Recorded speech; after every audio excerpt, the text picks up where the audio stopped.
Bien, premièrement, je suis très contente que tu aies envie de suivre mon parcours entrepreneurial, donc la création de mon entreprise de boissons Zénith de A à Z. En fait, aujourd'hui, j'avais envie qu'on revienne à la base, donc ce qui s'est passé dans ma tête avant que je prenne la décision de sauter dans le vide, donc de faire le choix de démarrer mon entreprise. Alors, la première étape peut vous paraître un petit peu banale, mais ça a été primordial dans mon processus, alors j'avais envie de vous le partager. Donc, la première étape, c'est de vivre l'expérience d'un employé. Je me serais très mal vue sortir de l'université sans jamais avoir travaillé pour quelqu'un d'autre et démarrer d'emblée mon entreprise.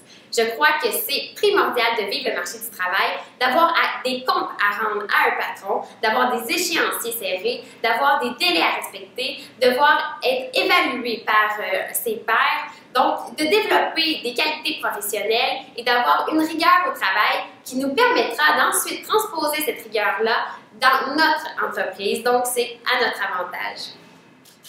Au-delà de vivre l'expérience d'un employé pour développer son éthique professionnelle et sa rigueur au travail, je considère que ça nous permet aussi de mieux se connaître. Donc, de connaître nos atouts, de connaître nos lacunes, de connaître nos qualités professionnelles, mais surtout connaître ses besoins profonds.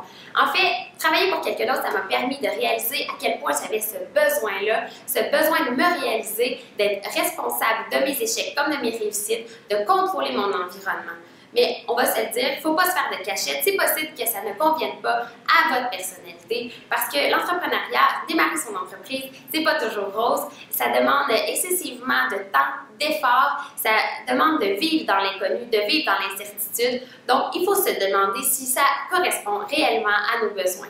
Et je crois que vivre l'expérience d'un employé, ça nous permet de comprendre ce besoin-là, ce besoin interne profond. Et moi, je l'ai réalisé assez rapidement. Je vous invite donc à avoir cette petite introspection-là comme je l'ai eue, donc à savoir si vous êtes heureux dans le monde des affaires plutôt standard ou si vous avez ce besoin-là de sauter à pieds joints dans une aventure hors de l'ordinaire, donc de vous dépasser et surtout d'être maître de votre destinée. Donc effectivement, en vivant le marché du travail, vous allez être en mesure de vous poser les bonnes questions et de comprendre qui vous êtes réellement.